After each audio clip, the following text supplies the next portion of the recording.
Mas voltando um pouco que você estava falando do arquétipo do sábio, a gente fez um podcast sobre arquétipos que foi bem legal, por isso que o Bruno tá brincando nessa história. O anterior é isso. Do arquétipo do mendigo, que a gente falou disso.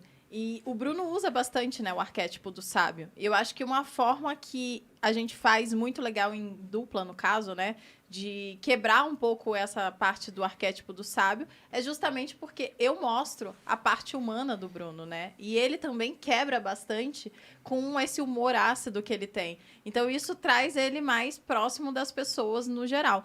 E eu acho que isso aproxima, cria comunidade, cria esse senso de pertencimento. E a gente consegue fazer isso muito bem como casal e também porque eu mostro os bastidores e tudo mais. Então, estou sempre mostrando os dois lados das coisas. Casal é um gatilho forte. Tanto que a gente finge que tá junto até hoje. Mesmo estando separado, né, Bruno? Se tivesse separado, não estaria brigando comigo. É verdade. Mas isso da comunidade é tão forte que a gente se define assim como empresa. Porque tem lá as EdTechs, né? Empresas tecnológicas de educação. A gente fala que ela é uma EdContech, por conta de comunidade. Inclusive, o lançamento do NFT que a gente fez foi pensando nisso, em reforçar comunidade. Né? E toda hora a gente está quebrando a cabeça. Ontem eu mandei ideia para o Juvenal, falei contigo também, vou falar para o Júnior depois a ideia, falei com a Malu, de ideia que a gente tem para deixar essa comunidade mais exclusiva, dar benefícios, trazer as pessoas para perto. Porque isso é muito forte, de fato. Inclusive, esse gatilho do pertencimento é muito forte. Muito forte. Tanto que a gente pega religiões, usam isso há muito tempo e de maneira muito bem sucedida. Sim. Inclusive, trazendo um pouquinho de forma mais palpável, que eu falei de comunidade e tal, e para construir comunidade, quem é meu seguidor, ele tem um senso de pertencimento muito grande, porque ele entende todas as nossas linguagens. Então, a gente tem uma linguagem própria, a gente tem rituais sempre. Então, sempre tem um monte de coisa que acontece no meu Instagram que acontecem de forma frequente e as pessoas conhecem. Então, rituais, uma fala própria, as pessoas conseguem, de uma forma ou de outra, se espelhar em mim, porque eu não sou uma pessoa inalcançável, digamos assim. Sim, Então, tem várias coisas que eu faço de forma proposital e muitas delas também acontecem de forma orgânica e eu só direciono para que a gente consiga, de fato, construir essa comunidade bem forte. São 6 passos para construir uma comunidade. Se vocês quiserem anotar aí bem rápido, eu vou falar aqui. Organização, hierarquia, gamificação, palavra secreta, dialeto e ponto físico. O que é a palavra secreta? É o que a Malu falou. Boletim. Esse tipo de coisa, assim, que Tem que só ter um a líder comunidade carismático, né? Mas o dialeto não seria isso? sabe. Dialeto é um jeito de falar. Então, por exemplo, se a gente fosse skatista, sei lá, teria um dialeto nosso e tem palavras secretas aí no meio também. Mas, por exemplo, a gente não fala palavras erradas, a gente fala algumas sim, né? Mas a gente fala mais bonitinho, né? Repete aí, por favor. Organização, hierarquia, gamificação, palavra secreta, dialeto e ponto físico. Ponto físico? Por isso que é importante evento. Um evento por ano, por exemplo, da comunidade.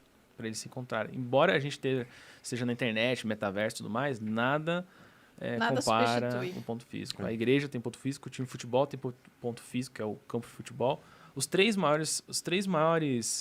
E um produto não seria um ponto físico? Não.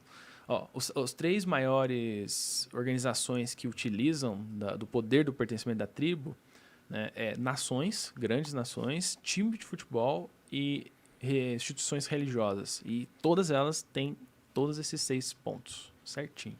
Uma vez você fez uma analogia explicando o sucesso da igreja que eu achei genial, cara. Isso, cara, eu ia até trazer agora. Você está falando de prova social, por exemplo, né? Acho que todos os gatilhos que a gente falou hoje, todos, sem exceção, eles estão presentes na igreja. Sim. E eu acredito que, de certa forma, talvez ela seja a instituição empreendedora de maior sucesso da história, né? Visto o tempo que ela existe, né? Então, existem vários gatilhos, mas falar de um apenas, prova social. A gente hoje no marketing digital ensina, olha, você precisa ter prova social, colha provas sociais, aí bota na página de vendas e etc e tal. E, cara, olha só, o que é prova social na igreja? O testemunho, né? Ou na religião, ou enfim, depende da sua fé. Então, o testemunho é uma prova social extremamente forte. Então, vou dar um exemplo fora. Acabei de receber uma mensagem de uma pessoa falando assim, cara, você recomenda que eu faça esse programa aqui para emagrecer? Falei, cara, eu emagreci 19 quilos. Sim. Então, poxa, prova social. De fato. Né? Agora, na igreja, cara, eu mudei minha vida por causa disso. Né? Alguma coisa a ver com espiritualidade. Eu mudei minha vida por causa disso.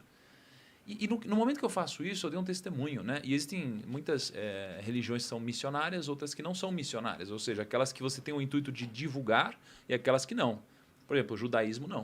O judaísmo, eles não têm o interesse em divulgar para que outras pessoas virem judeus. Não existe isso. É até um pouco complicado a denominação, né, de ser judeu para quem não nasceu judeu. Então, assim, isso é muito delicado. Mas para aquelas que são missionárias, cara, elas incentivam você a falar sobre o seu testemunho. Então, isso daqui é uma grande prova social. E se você for ver, tudo que existe de mais bem-sucedido nas empresas já existia antes como concepção na igreja. Então, exemplo simples. Poxa, existem processos nas empresas, né? Toda vez que tem algum problema, o problema é ou não tem um processo, ou o processo está ruim, né? Ou as pessoas não estão treinadas para seguir o processo. Quando você olha para uma igreja, enfim, independente da sua religião, você geralmente tem um grande manual, que é a Bíblia. Então, por exemplo, eu falei uma coisa aqui sobre batismo. Tem gente que falou, não, mas não é exatamente assim, etc, etc. Poxa, por quê? Porque existe um manual, né? E, obviamente, é porque eu decidi não me aprofundar na hora, mas existe um grande manual. E nas empresas tem que ter processo, né? Você tem a comunidade, né? Que foi o que vocês estão cursando agora. Cara, na igreja as pessoas chamam de irmãos. Caraca. Então, poxa, a gente chama a comunidade às vezes de primos, etc e tal. Então, assim, existe uma comunidade, tá? Existe uma dor a se resolver. Então, existe uma série de coisas que assim, tem um checklist na igreja, um checklist, desde símbolos. Pô, qual é o símbolo da igreja? Tem uma cruz. Pô, o marketing, poxa, antigamente a igreja sempre tinha um negócio para cima com uma cruz, que pô, era a coisa mais alta da cidade, então todo mundo te via lá, né? Aí você tem tá na dúvida? Pergunta para o seu cliente. Pô, a igreja faz isso, tem lá né? Você vai se confessar, vai falar tudo o que está acontecendo com a sua vida, na hora que eles forem pregar, vão falar exatamente dos seus problemas, que é igual uma empresa. O que você gostaria? É isso? Tal. E adapta o seu produto em relação a isso. Então, cara, existe um checklist gigantesco de que tudo que é aplicado lá ajuda você a escalar seu negócio. E como a gente está falando de gatilhos e persuasão, acho que um dos grandes é a prova social, que na igreja eu testemunho, e nos nossos produtos cara, olha que legal, fiquei bonita com essa roupa, e não sei o que lá. Eu vendo materializa cara, quando eu tô magra. Não, É tipo isso, entendeu? Óbvio. isso é sensacional. Aí é o skin da game, né? Aí é o Não, skin da game. e a galera Olha, se- posso Pode. um último PS? Você falou uma coisa muito legal. Pô, eu vendo porque eu tô magra, né? É muito mais difícil um personal bem-sucedido gordinho do que um magro, tá? Não quer dizer que é impossível, só é Não mais quer dizer difícil. mas é Não, mais eu difícil. vendo mais quando eu estou mais magra. Certo? Vai gastar mais energia para persuadir. Mas por quê? Porque isso daí é o skin da game, certo? Você tem sua pele em risco. Perfeito. Na igreja também. Por que a maioria das pessoas elas nasceram religiosas e abandonaram a religião?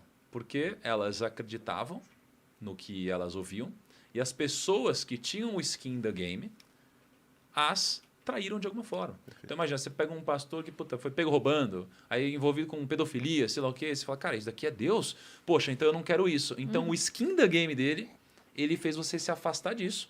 E numa empresa a mesma coisa. Olha o que eu estou usando como emagrece. Aí você vai engordando, você fala, caraca, não dá certo. Né? Então ele fala, pô, se essa é a concepção do bem, não é isso que é o bem para mim. Né? Exato. Então o skin da game é muito importante também. Tem um outro ponto que você estava me lembrando aqui enquanto falava, né? Você falou dos rituais que a sua comunidade tem, horários, toda segunda é uma coisa, toda última quinta-feira do mês é outra. A igreja faz muito bem isso. Todo domingo. É todo domingo e começa sempre do mesmo jeito, até chegar na hora que você vai ter um sermão sobre algum assunto específico. Sim. Mas o pessoal tem medo, às vezes, em rede social, de ser repetitivo. Não posso ser repetitivo. Quando você vê, por exemplo, a Malu estava assistiu durante semanas seguidas a Virgínia, que deve ser uma das pessoas que mais bate audiência no Instagram. Hoje o Quero pessoal trazer a fala, Virgínia aqui. não passa nada demais. Ela assistiu e anotava. Ela faz isso todo dia, ou seja, ela criou um ritual com a comunidade dela também. Sim.